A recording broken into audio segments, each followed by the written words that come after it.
Hey guys, Classic Frank here, and today I'm doing a review of the CLost Nature tent. Now this tent is the Polaris version, and I'm not sure quite what that means, but it is very nice, and today I know I'm indoors for a tent review. However, it is freezing outside, and I've just recovered from a cold, so I decided to build this tent indoors where it's not freezing. And the goal of this review is just to show you guys kind of the build quality of the actual tent, how big it is, and what it comes with, and if I think it's worth it. So I'll see you guys in a moment. Alright guys, so as you can see, we have the front of the tent here. Now I apologize if you can't see all of me, but it is hard to get my phone to actually show all of the picture.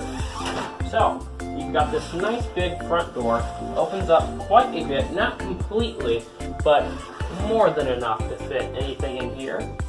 Now the inside, as I'll show you in a moment, is actually pretty spacious. Compared to some of the tents I've had, you can actually fit a cot in here, and that will make your sleeping experience much more comfortable than just sleeping on the ground. So I do enjoy that feature. Now the inside has a netted feel. It's completely open, but it does come with this cover that you can see on the top, and as you can see here, the top does come off. However, if you take it off, you lose all of your privacy. So that's one of my big concerns. Now, most tents, generally speaking, don't have such an open build. Here we have a small bag. This one has the stakes to put it into the ground, as well as rope. So that's nice. And we have our carrying bag. Now, I actually like this bag because it buckles completely tight.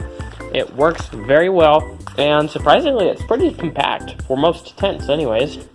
Now, if we look closer, you can see there's some instructions in the actual bag itself.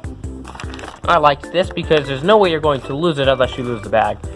Instructions were fairly self-explanatory. You set the tent flat, you stretch it out, and you put the poles in the proper place. So, that's pretty much it. Then you're going to clip them in, and overall, it took me about 20 minutes to assemble it, and that's only because I'd never done it before. For someone who's done this before, I could see you doing it easily in 10 minutes or even less. So guys, what do I think of this tent? Well, overall, I enjoyed this tent. I feel for its price, it's actually in a good price range because while it might not be one of the bigger brands that's well known, the build quality was actually pretty sturdy. I liked the build of the actual cables going through the tent holding it up, and I thought it was very nice how big it was. Now another feature I enjoyed was it had two doors, one in the front and one in the back. I enjoyed this feature for summers where you might want to have the tent open to let cool air inside. I also liked how it came with the extra nice bag with the instructions in it, so it's not easy to lose. So overall guys, if you were looking to go tent camping and want a tent that's compact and not too heavy, I definitely recommend ClostNature Polaris tent.